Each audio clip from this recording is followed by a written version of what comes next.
नमस्कार दोस्तों, टीएसपी जोधपुर के यूट्यूब चैनल में आपका हार्दिक स्वागत है। आज अपन पढ़ेंगे राजस्थान बोर्ड की कक्षा 10 के गणित विषय का अध्याय 11 समरूपता। सबसे पहले अब समरूपता के बारे में समझेंगे और अभी तक हमने कक्षा 9 और में सर्वांग समता पढ़ा उसके बारे में समझेंगे। उसके बाद उससे रिलेटेड प्रमेय पढ़ेंगे और प्रमेय से रिलेटेड क्वेश्चन पढ़ेंगे और आगे की तरफ बढ़ते चलेंगे। तो देखिए, सबसे पहले समरूपता है क्या। समरूपता एक हमने पढ़ा सर्वांग सम,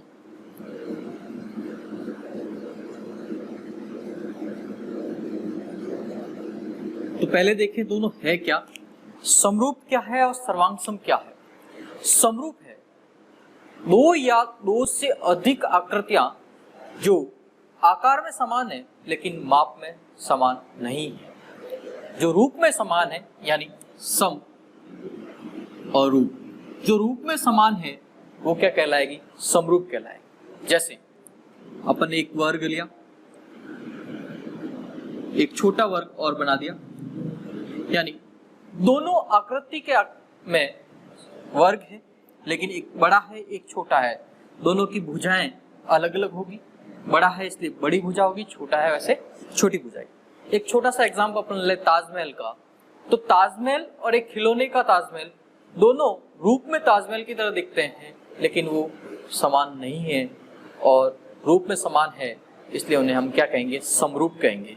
इसी प्रकार अपन कहें एक हाथी और एक खिलौने का हाथी, तो दोनों रूप में समान है लेकिन मेजरमेंट में दोनों समान नहीं है, इसलिए हम क्या कहेंगे, समरूप कहेंगे, यानी सिमिलर कहेंगे। क्या कहेंगे, सिमिलर। अब आती है बात सर्वांग सम की। सर्वांग सम यानी सर्व अंग समान, जिसके दो या दो से अधिक आकृतियां जिनमें सभी अंग समान हो उन्हें सर्वांग सम कहेंगे। जैसे दो समान भुजाओं वाले दो त्रिभुज जिनकी सभी भुजाएं और सभी कोण बराबर हो वो सर्वांग सम कहलाएंगे। दो वर्ग जिनकी सभी भुजाएं बराबर हैं, भुजाएं बराबर हैं, उन्हें सर्वांग सम कहेंगे। समरूपता के लिए कुछ रूल्स है कि भुजाओं का अनुपात बराबर होता है। भुजाओं का अनुपात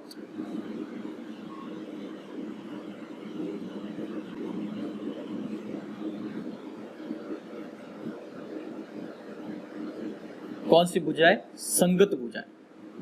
संगत भुजाओं के अनुपात क्या होता है, बराबर होता है, और सभी कोण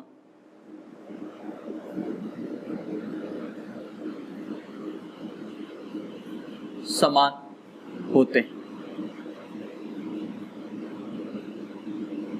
सभी कोण समान होते हैं और भुजाओं का अनुपात बराबर होता है, वो क्या कहलाती है, समरूप आकृतियां कहलाती है। और सर्वांग सम के लिए हमने कक्षा 9 में पढ़ा था एस नियम, एस नियम, ए नियम, और एक नियम और पढ़ा था, वो हमने पढ़ा था RHS नियम, जो केवल समकोण त्रिभुज के लिए अपन उपयोग में लेते थे। तो ये छोटी सी बात है, समरूप और सर्वांग सम में जो डिफरेंस है वो बता दें। समरूप आकृतियां सर्वांग सम नहीं हो सकती है लेकिन सर्वांग सम आकृतियां समरूप हो सकती है। इस बात का विशेष ध्यान रखें, दोनों में छोटा सा डिफरेंस है, देखें।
अब हम पढ़ेंगे आधारभूत आनुपातिक प्रमेय या थेल्स प्रमेय, जो ये होती है कि किसी त्रिभुज की एक भुजा के समांतर खींची गई एक रेखा त्रिभुज की शेष दो भुजाओं को प्रतिच्छेद करे तो ये दोनों भुजाओं को समान अनुपात में विभाजित करती है। तो हमें कहा गया है कि एक त्रिभुज है,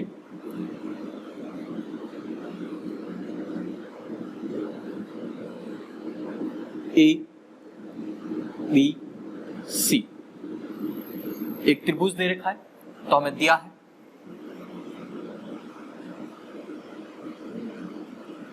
त्रिभुज ए बी सी। इसने कहा है एक भुजा के समांतर, यानी इस भुजा के समांतर एक रेखा खींच दी हमने डी ई, तीसरी भुजा के समांतर है और अन्य दो भुजाओं को भिन्न भिन्न बिंदुओं पर प्रतिच्छेद करती है, अतः डी ई समांतर होगी बी सी के, डी ई समांतर होगी बी सी के। तो सिद्ध हमें करना है कि उनका अनुपात बराबर होता है ए डी बट्टा D B equal to A E बट्टा ई सी। देखिए जो दे रखा हमने लिख दिया है, अब हमारे पास है सिद्ध करना है।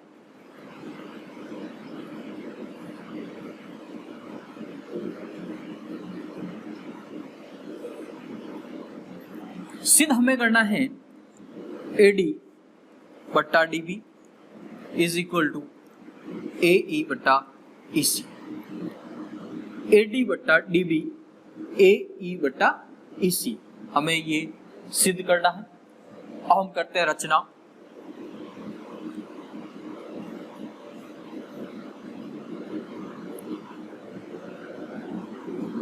ए ई पे लंब डी एम डाल लेते हैं और ए डी पे लंब ई एन डाल।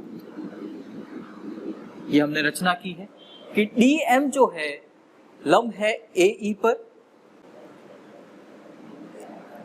डी एम लंब डाल दिया ए ई पर और ई एन लंब है ए डी। डी को सी से मिला दें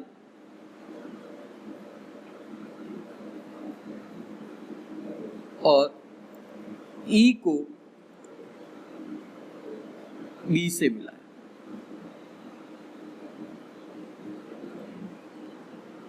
डी को सी से मिलाया, बी को ई से मिला दिया, डी को सी से ई को बी से मिला दिया। अब हम करते हैं उत्पत्ति।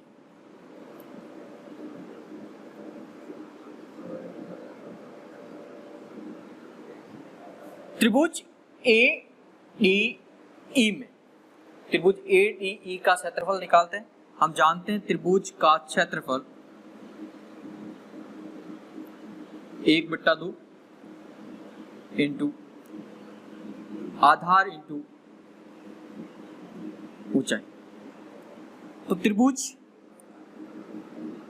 ए डी ई का क्षेत्रफल, त्रिभुज ए डी ई का क्षेत्रफल आधार इंटू ऊंचाई, जिस भुजा पर लंब डाला गया है वो आधार होता है, यानी ए डी ई में ए ई पर लंब डाला है, यानी ए ई क्या हुआ हमारा आधार हुआ 1/2 इंटू आधार हमारा हुआ ए ई और लंब हमारी क्या हो गई ऊंचाई डी एन। समीकरण 1। इसी प्रकार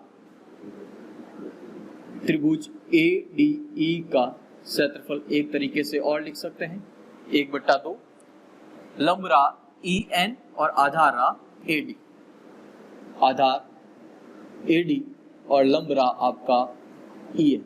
समीकरण 2।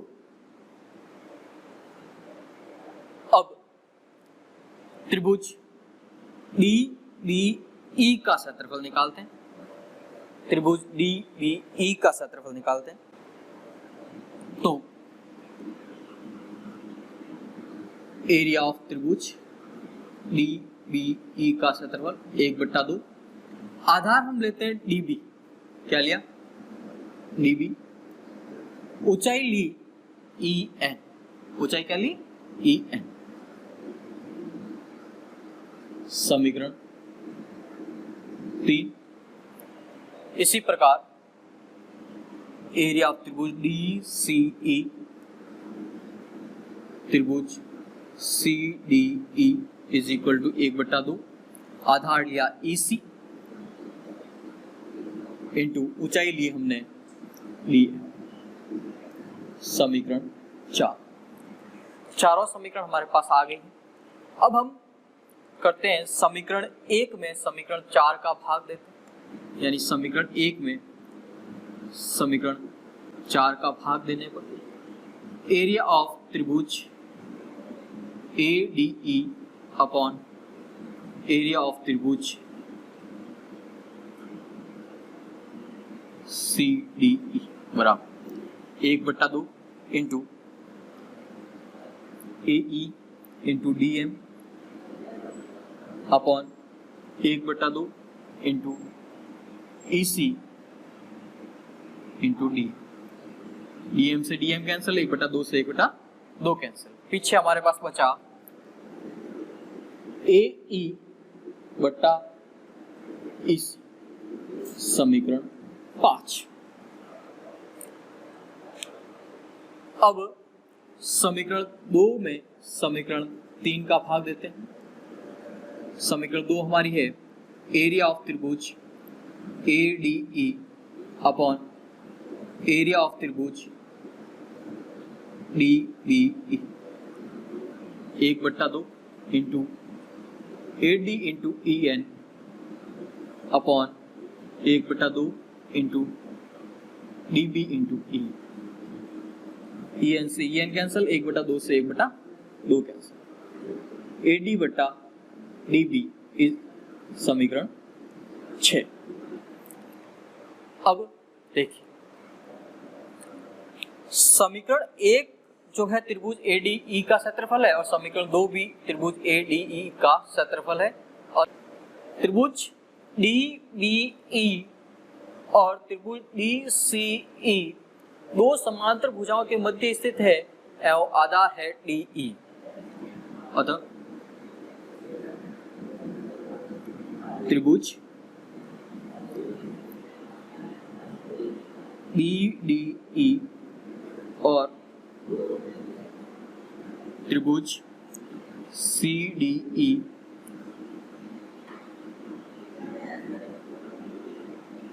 समान आधार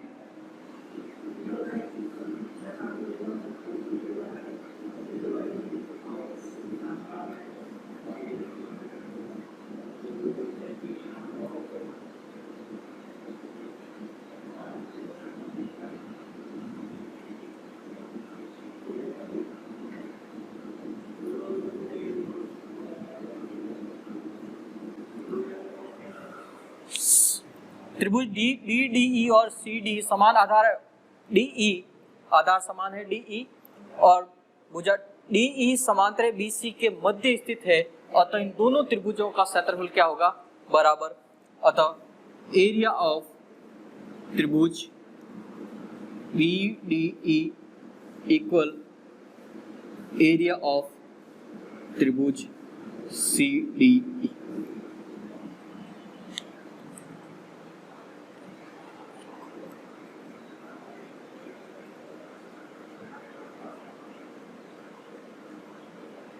ये इतना सा मिटा रहा हूं।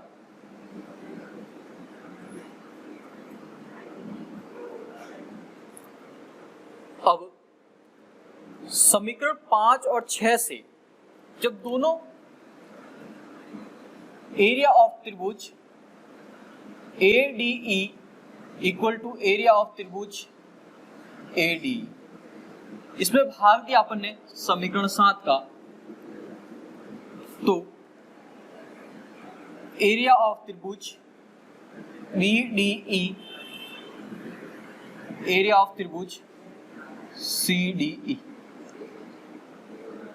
एरिया ऑफ त्रिभुज ADE अपॉन एरिया ऑफ त्रिभुज BDE समीकरण 6 से AD बटा DB होगा, और समीकरण 5 से AE बटा AC होगा, यही हमें सिद्ध करना था। यानी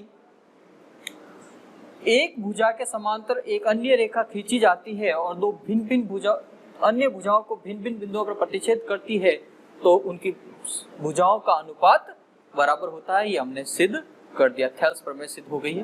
देखिए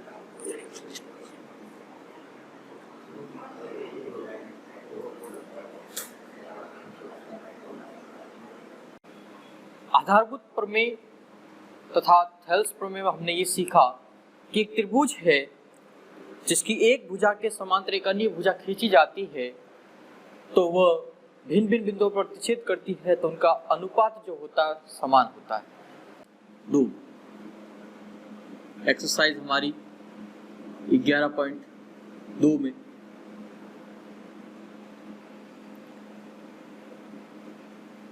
क्वेश्चन नंबर फर्स्ट, पहले प्रश्न में ये कहा है कि एक त्रिभुज ABC है,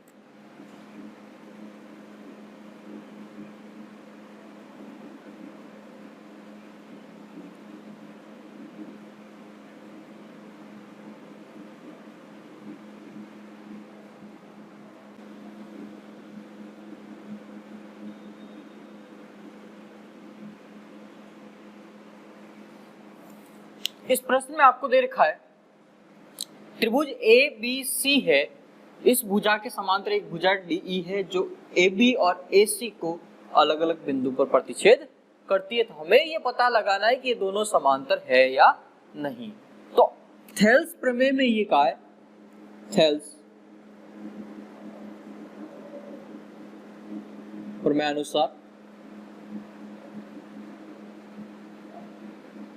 थेल्स प्रमेय में हमने ये कहा है कि ऐसी स्थिति होती है तो AD upon DB is equal to AE upon EC। AD का मान है, DB का मान है, AE का मान है, इस हमें निकालना AC है, EC हमारे पास नहीं है। तो यहाँ पे अगर AC की बात करें अपन, AC की बात करें तो AC बराबर जो होता है वो AE प्लस EC होगा। यदि EC हम निकाल लेंगे, यदि EC हम निकाल लेंगे और AE हमारे पास है, तो EC प्लस AE जोड़ देंगे तो हमारे पास क्या आ जाएगा, AC आ जाएगा। AD का मान कितना है 6, DB का मान 9 इक्वल टू AE का मान 8 और EC हमारे पास नहीं है, वज्र गुणा कर लेते हैं। EC 6 into EC equal to 9 into 8, तो EC बराबर हमारा हो गया 9 इंटू 8 बट्टा 6। 3 के टेबल से 2 बार, ये 3 बार और ये आ गया आपका 4 बार, फिर 3 इंटू 4 क्या आ गया आपका 12। इस प्रकार EC आपका आया 12 सेंटीमीटर। हमें निकालना क्या है AC। AC हमारा क्या है AE प्लस EC। कैसे AE प्लस EC, तो AC बराबर AE प्लस EC। AE का मान हमारे पास पड़ा है, ये लिख दिया हमने AE की जगह 8 प्लस EC का मान हमने अभी निकाला था 12, ये 12 और 8 20। AC बराबर 20 सेंटीमीटर। नोट कर लें।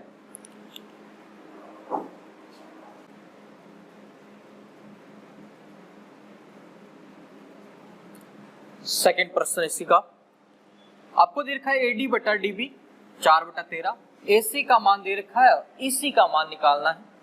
तो थेल्स प्रमेय अनुसार हम जानते हैं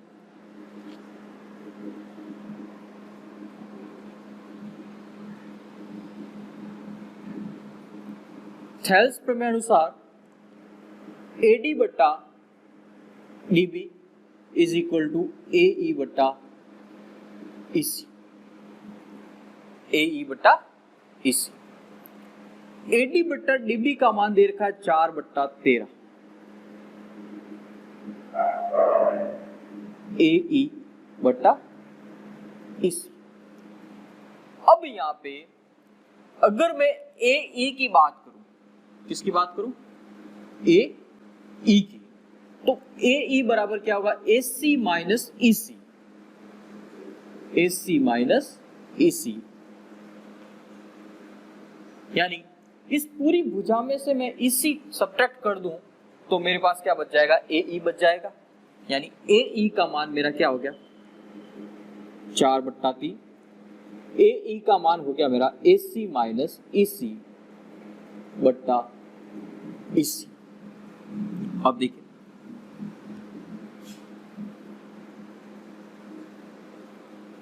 चार बट्टा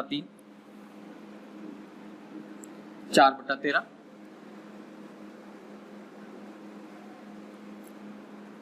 AC की जगह 20.4 माइनस EC। ये जो EC है दोनों के नीचे लिख दूं, यानी AC के नीचे भी लिख दिया EC और इसके नीचे भी लिख दिया EC। EC से EC कैंसिल, यहां बच गया आपका 1। 4/13 बराबर 20.4 बट्टा EC माइनस 1। कोई दिक्कत? अब -1 पक्षांतरण करके अपन इधर ले आते हैं, पक्षांतरण करके इधर ले आते हैं। 4/13 माइनस का 1 इधर आया तो प्लस का 20.4 बट्टा EC बट्टे में 1, तो डायरेक्ट हो गया 13 लस 4 प्लस 13 बराबर 20.4 बट्टा EC। अब देखिए 13 और 4 17 बट्टा 13 बराबर 20.4 बट्टा EC।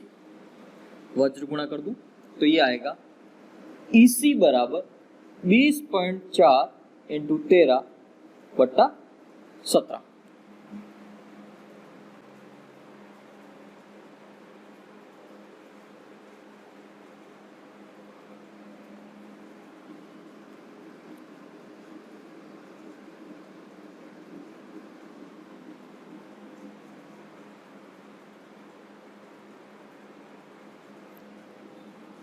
इसका भाग इसमें देंगे तो आएगा 1.2, यानी EC बराबर 1.2 इंटू 13 तो आएगा आपका 15.6। तो EC की वैल्यू आपकी क्या आई? 15.6। नोट कर ले।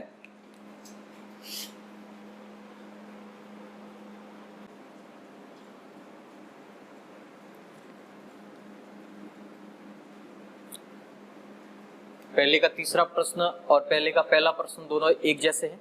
अब अपन कर रहे हैं प्रश्न संख्या 4। सारी चीजें वही दे रखी है, DE समांतर BC के है और ये दे रखी है हमें निकालना है x का मान। क्या निकालना है?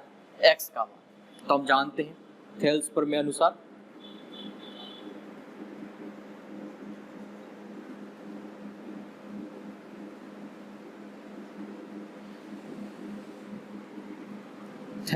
अनुसार AD upon DB is equal to AE upon EC। AD का मान 4x माइनस 3, DB का मान 3x minus 1, AE upon AE का मान 8x minus 7 upon 5x minus 3। सारी वैल्यूज दे रखी थी, हमने लिख दी है। अब यहाँ पे हम क्रॉस मल्टीप्लाई कर लेते हैं, वज्र गुणा कर लेते हैं। 4x माइनस 3 और 5x minus 3 equal to 3x minus 1 और 8x माइनस 7। इन दोनों को सॉल्व किया, 20x square minus 12x minus 15x minus minus plus की 9। इन दोनों को सॉल्व किया तो 8 को 3 से गुणा किया, 24x square minus 21x minus के 8x और प्लस का 7। अब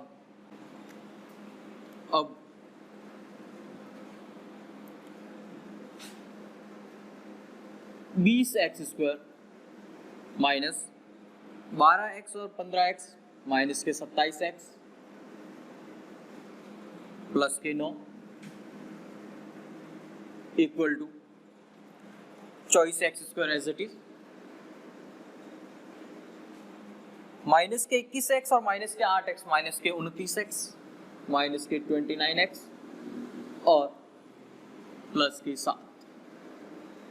इन सबको उधर पक्षांतरण करूं, 24x² माइनस 29x प्लस के 7 एज इट इज, ये सारे उधर गए, माइनस का 20x² प्लस के 27x और माइनस के 9 इक्वल टू 0। 24x² में से 20x² गया, प्लस के 4x² प्लस के 4x², इनमें से ये गया माइनस के 2x, इनमें से ये गया माइनस का 2 इक्वल टू 0। यहाँ से 2 कॉमन आ रहा है, 2x² माइनस x माइनस का 1 इक्वल टू 0 और ये 2 गया 0 में, तो 2x² minus x minus 1 equal to 0। ये हमारी एक द्विघात समीकरण बन गई है। इस द्विघात समीकरण को हम सॉल्व करेंगे गुणनखंड विधि से। गुणनखंड विधि क्या कहती है? 2 को 1 से गुणा करें और 1 के ऐसे 2 टुकड़े करें कि गुणा करने पर तो 2 आए और घटाने पर 1 आए, तो 2 और 1, तो वे 2x² माइनस 2x प्लस का x माइनस का 1 इक्वल टू 0। पहले दो पदों में से 2x common, x minus 1 plus का 1 कॉमन, x माइनस 1, एक बार आया x माइनस 1 और 2x प्लस 1 इक्वल टू 0, एक बार इसको 0 के बराबर, एक बार इसको 0 के बराबर, तो x माइनस 1 बराबर 0 और 2x प्लस 1 बराबर 0। इन दोनों के मान निकाले तो यहाँ पे आता x बराबर 1 और यहाँ आएगा आपका 2x बराबर माइनस 1, x बराबर माइनस 1/2। तो x के 2 मान आपके पास होंगे जो क्या होंगे, x इक्वल टू 1 और x इक्वल टू माइनस 1/2।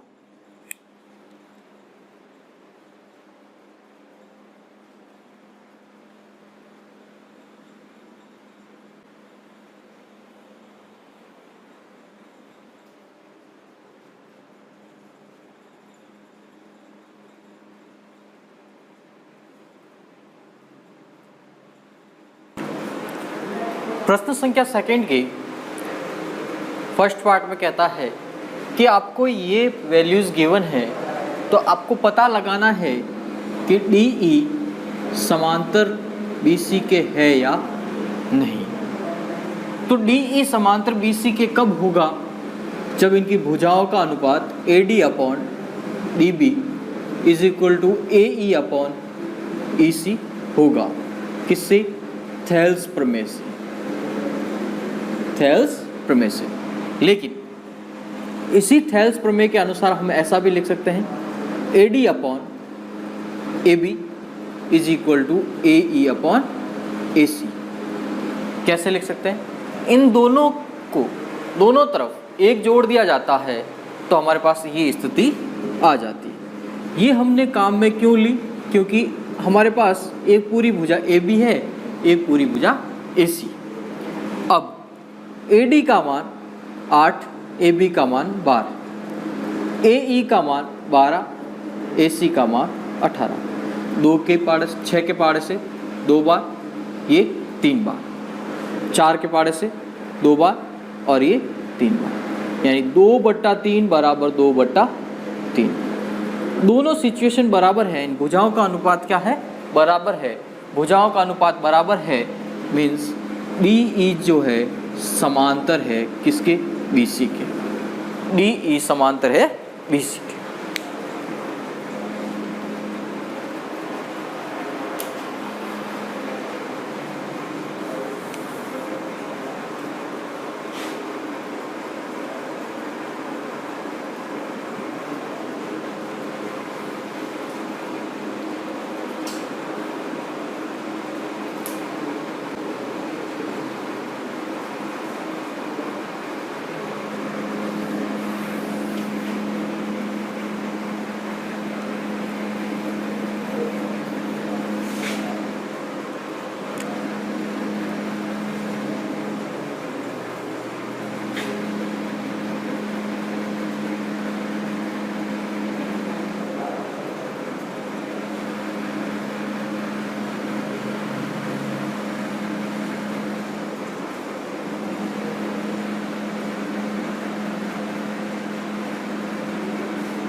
इसी प्रकार सेकेंड का फोर्थ पार्ट है जिसमें आपको गिवन है AD, BD, AE और EC का।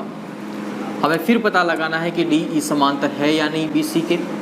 अतः थेल्स प्रमेय अनुसार हम जानते हैं AD upon DB is equal to AE upon EC। यदि ये दोनों भुजाओं का अनुपात बराबर होता है तो ये समांतर है, नहीं तो नहीं है। ये कंडीशन कहाँ से आई? थेल्स प्रमेय से। ये हम वहाँ से जानते हैं अगर अनुपात बराबर होता है तो समांतर होगी, अनुपात बराबर नहीं होता है तो समांतर नहीं होगी। तो AD का मान 5.7, DB का मान और 3.3, 5.5, पॉइंट से पॉइंट कैंसिल, पीछे बच गया आपका 57/95, 33/55। ये आपके 19 के पहाड़े से 3 बार, ये 5 बार, 11 के पहाड़े से 3 बार, ये 5 बार। तो आपका जो बचा 3/5 बराबर 3/5, यानी दोनों बराबर है। अतः DE समांतर होगा BC के, अन्यथा नहीं होता। अगर बराबर नहीं होते तो नहीं होता। नोट कर लें।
सवाल नंबर 3 है कि एक डायग्राम दे रखा आपको जिसमें LM समांतर AB के है, यानी LM जो समांतर है AB के है और MN समांतर BC के है। तो आपको सिद्ध करना है कि LN समांतर AC के होगा, ये हमें सिद्ध करना है। तो गिवन कंडीशन हमारी क्या है कि LM समांतर है किसके? AB के, और MN समांतर है BC के। अब अपन बात करें त्रिभुज AOB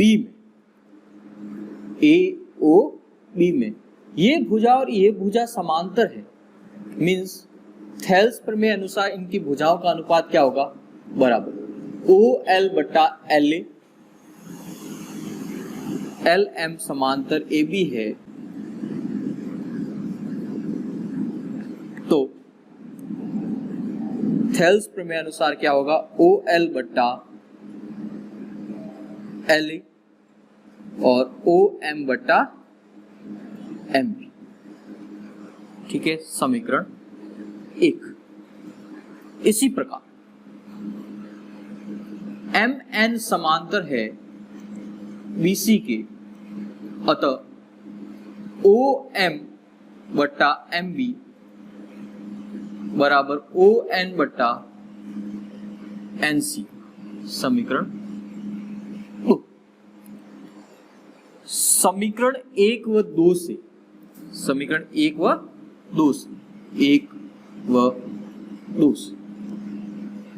इन दोनों समीकरणों में OM/MB का मान क्या है? ON/NC। तो यहाँ पे मैं वैल्यू ये पुट कर सकता हूं।